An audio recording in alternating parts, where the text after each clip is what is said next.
I love helping kids. I love helping people to learn.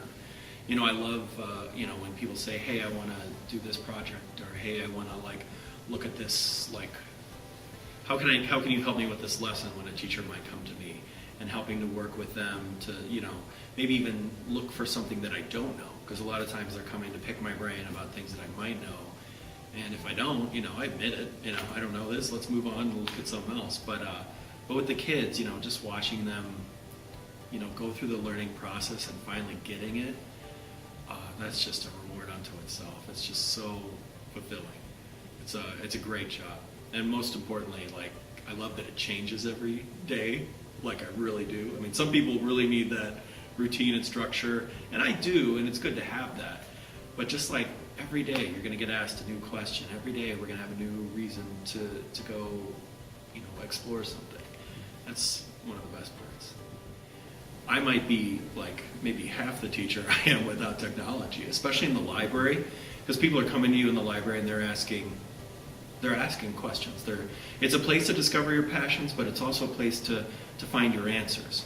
And more nowadays, finding the answers could be anywhere, because I could find my answers anytime, anywhere, but helping the kids and helping the teachers to discern what is good information, what is maybe misleading or biased information, is kind of how I've transitioned. But I also use technology constantly throughout my lessons to demonstrate things or to create things.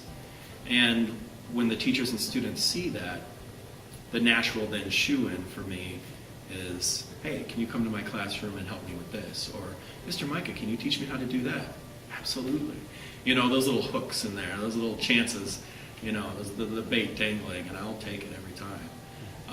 And then, as long as we can get projects that, really share what they're learning, the projects that really demonstrate their understanding and competency with the curriculum, those are the ones that, let's share, let's get it out there, so we can show other people not only what you know, but then, get feedback and, make an impact and help somebody else to learn. Giving back.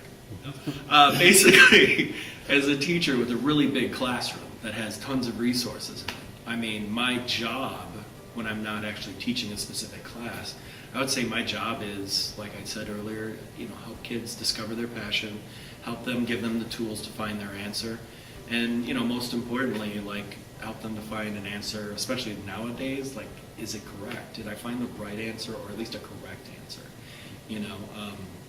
Because there's so much misinformation out there. But that's the information literacy part is really, really crucial. And it's, inquiry is my job, really is. There was even one cartoon that I love where the lady had taken the librarian nameplate, put it in the trash behind her, and then she said search engine on there. I help facilitate that. But when it comes to specific classes coming out, inquiry is just a part of what we do. I try to take whatever's going on in the classroom curriculum, and then kind of like what I've talked about before. I like to take what's going on in the classroom and then bringing it into the real world. Because sometimes, you're teaching math and it seems stagnant. It seems like, where am I really going to use this? Or science concept or something like that. My name is Josh Mika. I'm a teacher librarian, and I'm a J